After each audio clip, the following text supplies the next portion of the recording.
दर्शक बंधु ई श्रम कार्डधारी खुशीर खबर कार्डधारी आसीगला गुड न्यूज खाता को आसला टंका लिस्ट है जारी।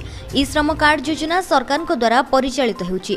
ए योजना अधीन लक्ष लक्ष लोक उपकृत होउचंदी।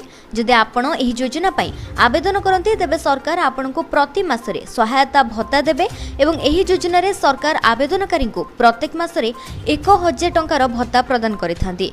तेबे ई श्रम कार्ड योजना अधीन 1000 टंका मिलिथाय। एहा सहित आवेदनकारी को 2 लाख टंकार दुर्घटना बीमा मध्य प्रदान करा जाउची, जहार लाभ श्रमिक माने सीधा सड़क उठाउचंती। 1000 टंका सीधा सड़क आवेदनकारी बैंक अकाउंट रे जमा होउची। तबे दर्शक बंधु संपूर्ण अपडेट कोन रहिची आसंतु जानि नेबा हमर एही वीडियो माध्यम रे। तबे ता पूर्वरो हमर एही वीडियोटी को लाइक करंतु, चैनल को सब्सक्राइब करी ऑल नोटिफिकेशन को सिलेक्ट करी रखंतु, जहा फल रे प्रत्येकटी लेटेस्ट अपडेट सर्वप्रथमे देखि परिबे।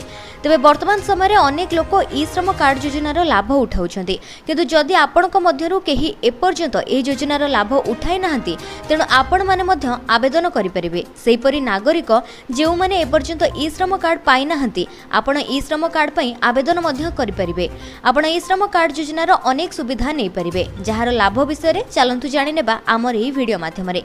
तबे ई श्रम कार्ड योजना रे कोन सब लाभ रहिছে। प्रथमे ए योजना अधीन रे नागरिक मान को प्रति मासरे 1000 टंकार भरण पोषण भत्ता दिया जाए। द्वितीय रे ए स्कीम अधीन रे आपण पेंशन स्कीम मध्य बाछि परिबे, जेउथिरे 60 वर्ष बयस परे आपण को मास को 3000 टंका पेंशन दिया जाए।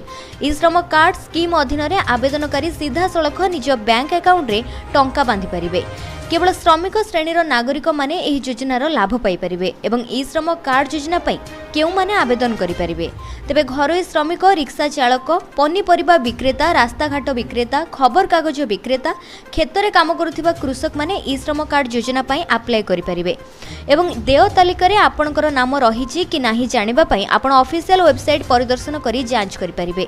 एथि पई आपनको निम्न रे दिया जाइथिबा एही सब स्टेप गुडी को मानिबा को पड़िबो। प्रथमे ई श्रम कार्ड योजना रे आपण ऑफिशियल वेबसाइट को जांतु। वर्तमान मेन पेज रे भरण पोषण भत्तार विकल्प चयन करंतु।